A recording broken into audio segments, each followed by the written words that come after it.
పరమాత్మా దిగిరమ్మయ్యా, ఆత్మా దిగిరమ్మయ్యా, పరమాత్మా దిగిరమ్మయ్యా.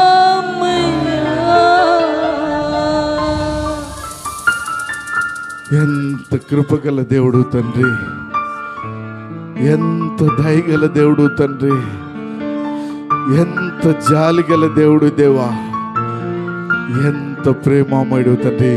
పిలిచిన వెంటనే పలుకుతున్న దేవా, స్తోత్రములు తండ్రి. మా మధ్యలో నువ్వు సంచరిస్తున్న దేవా.